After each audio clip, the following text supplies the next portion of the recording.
বাংলার এক ছোট গ্রামে বাস করত এক গরিব কৃষক। তার নাম ছিল করিম। সে এতই গরিব ছিল যে তার পরনে ছিল শুধু একটা পুরনো ছেঁড়া লুঙ্গি আর ময়লা একটা গেঞ্জি। গ্রামের লোকেরা তাকে দেখলে হাসত, ছেলেমেয়েরা তার পিছনে পিছনে দৌড়াত, তাকে নিয়ে মজা করত। বড়রাও থামত না, বরং কটূক্তি করত, বলতো, এই করিম, তোর এই হাল দিয়ে কি আর ফসল হবে? তুই কি কখনো ধনী হবি? কিন্তু করিম কিছু বলতো না, সে চুপ করে থাকত। প্রতিদিন ভোরে উঠে নিজের ছোট জমিতে চলে যেত। কোনো বলদ ছিল না তার, নিজেকেই লাঙ্গল টেনে চলত মাঠ জুড়ে। রোদে পুড়ত, বৃষ্টিতে ভিজত, ঘামে তার কাপড় ভিজে যেত, পায়ে ফোঁসকা পড়ত, তবু সে থামত না। একদিন এক পথচারী তাকে জিজ্ঞেস করেছিল, এত কষ্ট করিস কেন? তোকে তো কেউ মূল্য দেয় না। করিম একটু থামল, আকাশের দিকে তাকালো, তারপর শান্ত গলায় বলল, আল্লাহ দেখছেন, এটাই আমার জন্য যথেষ্ট। সে জানত না এই কথাটাই একদিন বদলে দেবে তার সারা জীবন। একদিন বিকেল, সূর্য হেলে পড়েছে পশ্চিমে। করিম মাঠে কাজ করছে। হঠাৎ তার লাঙল এসে আঘাত করল মাটির নিচে শক্ত কিছুর সঙ্গে। মৃদু ঝনঝন শব্দ। করিম থমকে গেল। এত বছর এই জমিতে চাষ করেছে, কিন্তু এমন শব্দ কখনো শোনেনি। সে হাঁটু গেড়ে বসল, দু হাতে মাটি খুঁড়তে লাগল। তার রক্তাক্ত হাতগুলো দ্রুত সরছিল, ধুলো উঠছিল চারপাশে। আর তখনই মাটির নিচ থেকে উঁকি দিল একটা মাটির হাঁড়ি, পুরনো, ভারী, যেন শতাব্দীর পর শতাব্দী ধরে অপেক্ষা করছিল ঠিক এই মুহূর্তের জন্য। করিমের হাত কাঁপছে। সে ধীরে ধীরে হাঁড়িটা খুলল, আর তখনই যা দেখল তা তার চোখকে অন্ধ করে দেওয়ার মতো।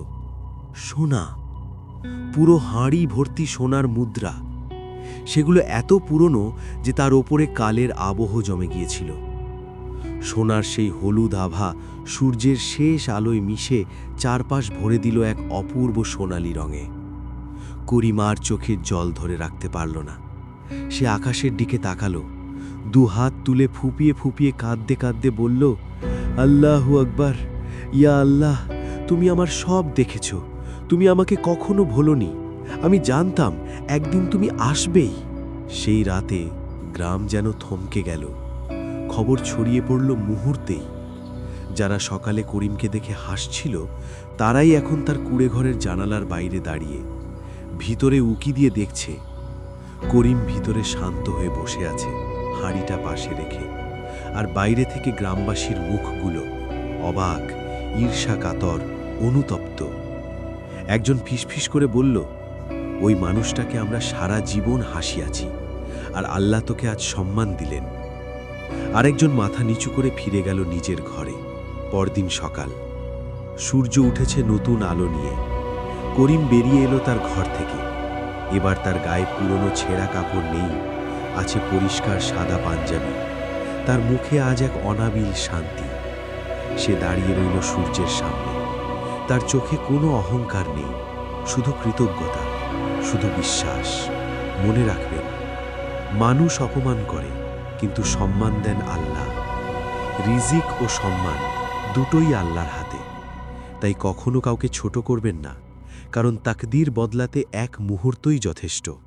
একটি মুহূর্ত, যেখানে আপনার ধৈর্য, আপনার সাবর, আপনার বিশ্বাস সব